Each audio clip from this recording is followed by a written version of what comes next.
Daniel Harwood had always believed his life would follow a steady, reliable rhythm. A job that gave him pride. A wife whose smile felt like the reason stars existed.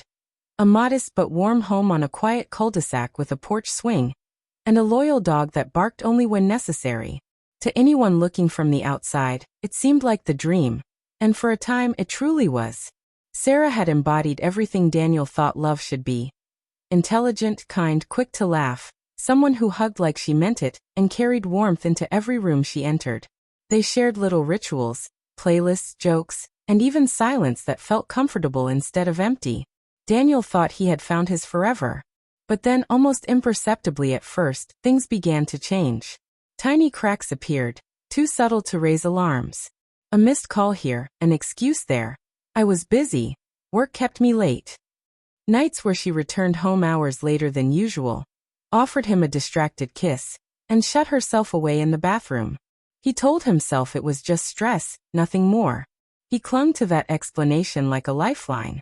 Still, something in him stirred uneasily, whispering that he was losing her. It started with her phone. Once carelessly left lying around, it was now always in her grip, flipped face down or locked away. She smiled less. Their conversations thinned to nothing but surface. Intimacy disappeared. Not with a dramatic explosion, but with the quiet inevitability of something fading away. Whenever he tried to talk about it, she dodged, brushed it off, or twisted his concerns until he felt foolish for even asking. And still Daniel chose hope. He told himself he was imagining things. Until the night he wasn't. Sarah had left her phone charging in the living room. It buzzed once, then again. Daniel sat staring at it, his heartbeat pounding in his chest like an alarm bell. After several minutes, he picked it up. What he found made the ground beneath him vanish. Messages. Photos. Plans. Words written to another man, Tom, that no wife should ever write to anyone but her husband. Pet names. Screenshots of hotel reservations. Late-night exchanges. Selfies in bed, tangled sheets. Proof of a betrayal so absolute that it hollowed him out in silence. He didn't rage.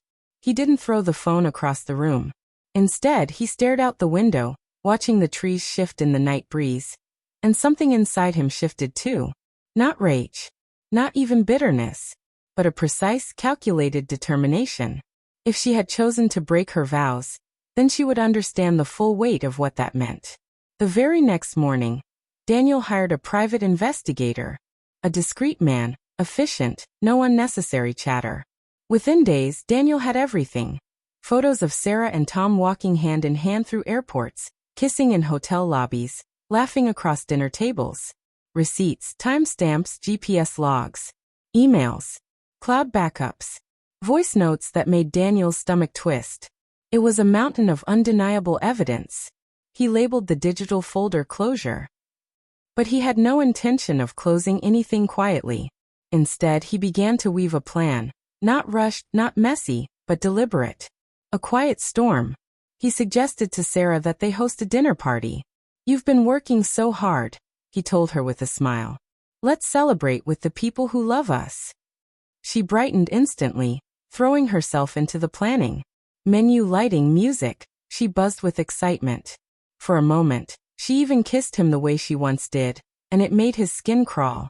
The night of the party arrived. Their house glowed with fairy lights. Friends and family filled the rooms with laughter. Sarah looked stunning, wearing the necklace Daniel had given her years before. Radiant as though nothing were broken, as though she hadn't gutted their marriage in secret. Daniel moved easily among the guests, smiling, toasting, concealing the storm inside him. And then, when the night had reached its height, he tapped his glass. The chatter died instantly. "I just want to thank everyone for coming," he began, his tone calm, almost warm. "It means a lot, to us. Especially to me." He turned to Sarah, smiling faintly. "We've had quite the journey, haven't we?" Her eyes shimmered, touched by what she thought was